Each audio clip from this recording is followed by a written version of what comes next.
Jimmy appeared to have it all. Private jets, luxury cars, mansion parties with beautiful women, and an endless supply of cash he'd throw around like it was nothing. His generosity was legendary, buying drinks for entire clubs and lavishing expensive gifts on friends. But beneath this carefully crafted image of success lay a dark secret that would eventually cost him everything: his freedom, his fortune, and the very friendships he'd tried so desperately to buy. Behind the charming smile and designer clothes, Jimmy was actually one of the most wanted hackers on the planet. With over 50,000 Bitcoin stolen from the infamous Silk Road darknet marketplace, he was sitting on a digital fortune that grew from mere thousands to an astounding $3.4 billion. The only problem, he couldn't touch most of it without risking exposure. For almost a decade, Jimmy lived in a bizarre prison of his own making, a billionaire on paper who could only access a fraction of his wealth. Born in Shanghai but raised in America, Jimmy's early life was marked by struggle and isolation. His father couldn't find steady work. His mother was barely present, working endless nursing shifts, and school became a daily nightmare of merciless bullying.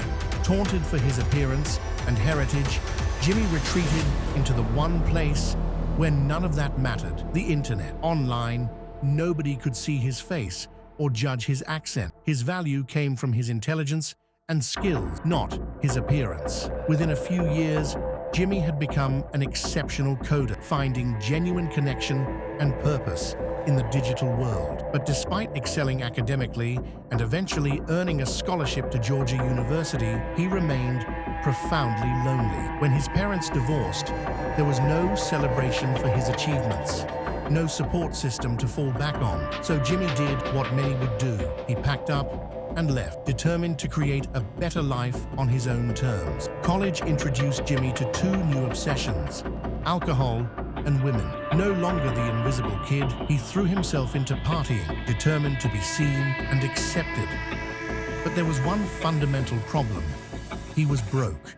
Even with his scholarship, the lifestyle he craved remained frustratingly out of reach until Bitcoin entered the picture. Back in 2009, Jimmy was among the earliest Bitcoin miners, fascinated by the concept of creating digital money with his laptop. Like many early adopters, he lost interest when the coins seemed worthless. Imagine his shock when Bitcoin suddenly shot up to $30 each, and he realized he had thousands somewhere on an old hard drive. The frantic search that followed ended in heartbreak. His coins were gone, lost forever. Having experienced both the right decision, mining early, and the wrong one, losing his wallet, Jimmy dove back into the Bitcoin community with renewed determination. This led him to the Silk Road, the infamous darknet marketplace where anything from drugs to fake IDs could be purchased with cryptocurrency. But Jimmy wasn't just interested in buying, he was analyzing how the whole operation worked. In September 2012, Jimmy discovered something that would change his life forever. The Silk Road, built by an amateur developer, had a critical flaw in its withdrawal system. When Jimmy tested it by withdrawing some Bitcoin, the system processed his request twice. Curious, he tried again with a larger amount, depositing 500 Bitcoin and receiving 3,500 in return.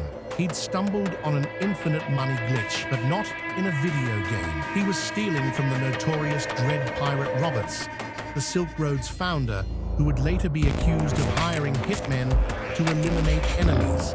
The nerdy kid, who'd been pushed around his whole life, was now taking millions from one of the internet's most dangerous figures, and remarkably, he couldn't help but brag about it. On public forums, Jimmy discussed tracking Silk Road wallets and analyzing Bitcoin movements, all while secretly draining those very accounts. What started as a crime of opportunity quickly evolved into a systematic operation, with Jimmy creating 9 additional accounts to continue siphoning funds. When Dread Pirate Roberts eventually noticed the hack, he didn't threaten Jimmy. Instead, he asked for help fixing the vulnerability. This typified the amateur nature of early darknet operations. Roberts was more concerned with keeping his site running than recovering stolen funds. Jimmy, equally naive in the ways of criminal enterprises, continued posting on public forums, occasionally contradicting himself about his wealth, claiming to have only 5,000 Bitcoin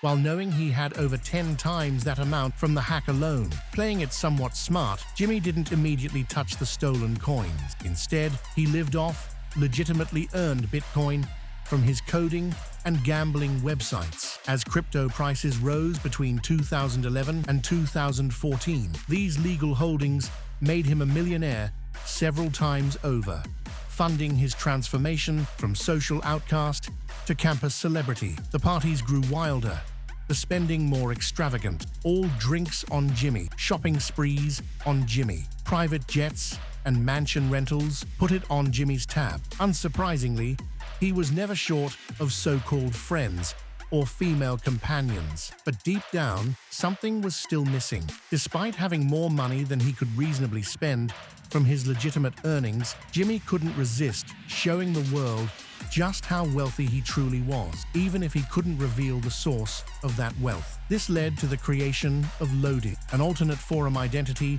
that first appeared in November 2012. This new persona linked to a Bitcoin address containing over 40,000 coins, claiming to be a whale, crypto slang for a major holder. Between 2012 and 2017, Loaded made 135 forum posts describing himself as a Bitcoin multimillionaire, broker, and asset manager. In reality, he was none of these things, just Jimmy flexing wealth he couldn't actually use. The need for validation ran so deep that having millions in spendable assets wasn't enough. He needed to brag about the stolen fortune as well, even if only through an anonymous persona. Jimmy's posts as Loaded became increasingly outlandish, claiming the visible wallet represented only a quarter of his holdings and boasting about buying Bugattis, while he actually was wealthy enough to afford luxury cars from his legitimate earnings. The truly massive fortune,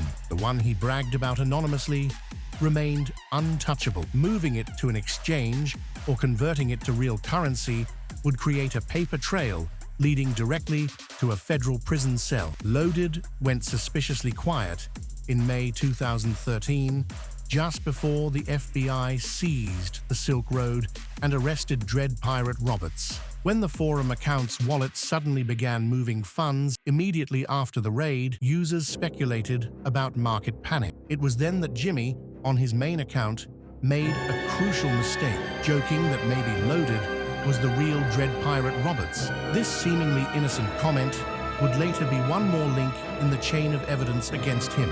Loaded eventually returned to the forum, now claiming to hold nearly 100,000 Bitcoin. But the posts contained dangerous personal details, such as mentions of specific trips that could be cross-referenced with social media metadata. Even worse, the FBI had recovered Dread Pirate Roberts' laptop during the Silk Road raid, containing detailed diary entries about the hack and subsequent security fix. By 2019, Jimmy had been sitting on stolen billions for over 5 years without spending a penny of it. Presented with an opportunity to invest in a legitimate real estate venture, perhaps he thought enough time had passed. Maybe he believed his elaborate measures to obscure the Bitcoin's origins had worked. Whatever his reasoning, what happened next defies understanding. In March 2019, Jimmy, an intelligent man who had pulled off one of history's largest cryptocurrency heists, called the local police to report a robbery. Someone had allegedly broken into his house and stolen nearly $400,000 in cash. Despite sitting on over $200 million in digital assets and having plenty of legitimate money, Jimmy couldn't let this theft go unreported. In his mind, having hundreds of thousands in cash lying around was perfectly normal and wouldn't raise any eyebrows. He was catastrophically wrong. His report landed on the desk of Trevor Mallon, an IRS forensic investigator specializing in cryptocurrency crimes. Suddenly, Jimmy had a target on his back, aimed at by the one organization no financial criminal wants to face. This is where most cybercriminals ultimately fail. No matter how carefully you move digital assets around, no matter how many wallets you create or mixing services you use, the moment you connect those funds to the regular internet or your real identity, you've created a vulnerability. One slip-up, one reused wallet, One transaction that bridges your anonymous and public lives. That's all it takes. For Jimmy, that slip came when he reused a wallet with connections to both his legitimate and stolen funds. Once the IRS began investigating why he had so much cash at home, they subpoenaed his internet service provider records. Seeing large Bitcoin movements coinciding with major purchases like $1 million house, they launched a year-long investigation into his activities. The most tragic part, Jimmy had no idea he was under surveillance. When police returned to his home under the pretext of investigating the reported theft, he eagerly showed them around, pointing out hiding places, security systems, and even logging into his Bitcoin wallet right in front of them, displaying over $80 million. His desperate need for recognition, to have someone acknowledge his wealth and success, was actively helping them build their case against him. On November 9, 2021, federal agents raided Jimmy's home, some being the same officers he'd eagerly shown around previously. What they found exceeded their expectations. Dozens of hiding places containing physical bitcoins, hard drives, cash in floor safes, and a small computer hidden inside a Cheetos popcorn can in the bathroom closet. In total, they seized 50,601 Bitcoin, valued at $3.4 billion at the time. After a decade of careful planning, elaborate money movements, and digital sleight of hand, Jimmy received a surprisingly light sentence, just 1 year and 1 day in federal prison. He's now a free man again, though without the fortune he spent a decade accumulating. The ultimate irony of Bitcoin Jimmy's story lies in its circular nature. He stole from criminals, became a criminal himself, then reported being victimized by a criminal, which led directly to his own arrest. The private investigator who worked the case believed the theft that prompted Jimmy's police report was likely committed by someone who knew him well, perhaps someone aware of his secret wealth and bitter about being left out of his generosity. In the end, it wasn't sophisticated blockchain analysis or international manhunts that brought down Bitcoin Jimmy. It was the same thing that had driven him his entire life: the desperate need to be seen, accepted, and validated. The lonely boy who once found refuge in the anonymous corners of the internet ultimately couldn't resist the allure of recognition, even when that recognition came at the ultimate price.